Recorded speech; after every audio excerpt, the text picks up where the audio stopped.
మీ దగ్గర ఉన్న సమాచారం ఏంటి?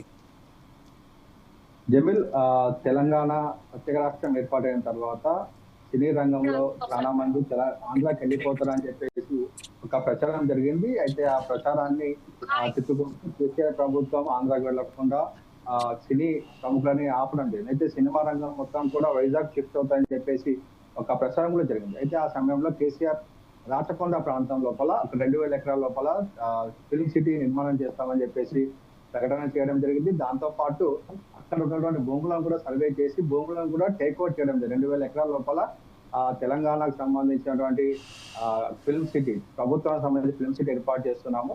అక్కడ అన్ని రకాల సదుపాయాలు, సినిమా షూటింగ్ తో పాటు రీమిక్సింగ్, అదే విధంగా సినిమా రంగానికి సంబంధించి ప్రతి ఒక్క విషయం కూడా అక్కడ మేము నిర్మాణం చేపడతామని చెప్పేసి రాచకొండ ఫిల్మ్ సిటీకి సంబంధించి పూర్తిగా అక్కడ భూములు కూడా తీసుకోవడం జరిగింది. అయితే అది ఆ ప్రాజెక్ట్ అక్కడనే పెండింగ్ ఉండిపోయింది. అయితే ఇప్పుడు చూసుకుంటే గద్దర్ అవార్డ్స్ ఎప్పుడైతే తెలంగాణ ప్రభుత్వము, రేవంత్ రెడ్డి ప్రభుత్వం ప్రకటించిందో గత 10 సంవత్సరాల నుంచి కూడా తెలంగాణ లోపల, తెలంగాణ రాష్ట్రం లోపల తర్వాత ఈ సినీ కళాకారులకు అవార్డ్స్ ఇవ్వలేదు.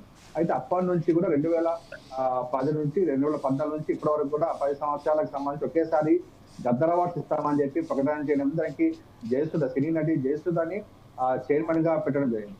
అయితే ఈ గద్దర్ అవార్డ్స్ పైన ఇంతకు ముందు కూడా తెలంగాణ సంబంధించిన సినీ కళాకారులు కానివ్వండి, టెక్నీషియన్లు కానీ ఇంత కొంతమంది దీని మీద ఆరోపణలు చేయడం జరిగింది. ఎందుకంటే ఆంధ్ర పెత్తనం ఇక్కడ కనబడతా ఉన్నది, తెలంగాణ వారికి ఇక్కడ సరైన గౌరవం ఇవ్వడం లేదు, మాకు అవకాశాలు ఇవ్వడం లేదని చెప్పేసి తెలంగాణ సినీ వేదిక కానివ్వండి, తర్వాత జేఏసీ నాయకులు కానివ్వండి, వారు ఆరోపణలు చేస్తూ ఉన్నారు.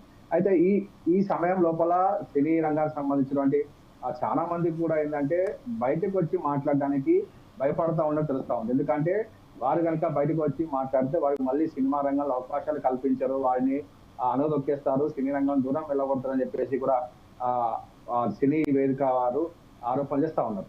అయితే ఎంతవరకు నిజం అనేది మాత్రం కష్టంగా చూస్తే తెలంగాణలో సినీ రంగాన్ని అభివృద్ధి చేయాలంటే చిన్న సినిమాలు బతికించాల్సిన అవసరం ఎంతైనా ఉంది.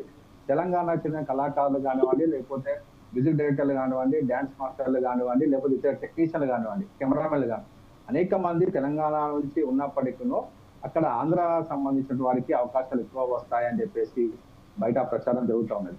అయితే ఈ గద్దర్ అవార్డ్స్ సంబంధించి ఎప్పుడైతే తెలంగాణ ప్రభుత్వం గద్దర్ అవార్డ్స్ ఇస్తాం, మేము నంది అవార్డ్స్ ఆంధ్ర ప్రభుత్వం ఇస్తుంది కాబట్టి తెలంగాణ లోపల గద్దర్ అవార్డ్స్ ఇస్తామని చెప్పేసి ప్రకటన చేయడం. ఈ గద్దర్ అవార్డ్స్ కూడా చూస్తే కనుక ఆల్మోస్ట్ 24 క్రాప్స్ సంబంధించి మొత్తము తెలంగాణకు ఇప్పటివరకు కూడా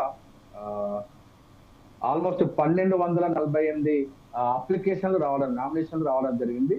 దాంట్లో ఏప్రిల్ 21 నుంచి స్క్రీనింగ్ చేస్తా ఉన్నారు. అయితే దీనికి సంబంధించి 1172 వ్యక్తిగత సంబంధించిన కేటగిరీ లోపల అవార్డ్స్ కోసం అప్లై చేసుకున్నారు. అయితే దీంట్లో మెజారిటీ వచ్చేసి ఆంధ్ర ప్రాంతం వారే ఉన్నారు. తెలంగాణ వారికి అన్యాయం జరుగుతూ ఉన్నది. తెలంగాణకు కళాకారులకు న్యాయం జరగాలంటే ప్రత్యేకంగా తెలంగాణకు సంబంధించినటువంటి గద్దర్ అవార్డ్స్ లోపల తెలంగాణ వారికి ప్రాముఖ్యత ఇవ్వాలి అనేసి డిమాండ్ అనేది ఎక్కువగా వినబడతా ఉంది. Right Prasanna, I will come back to again. అప్పుడు మనతోటి లింగంపల్లి రాకేష్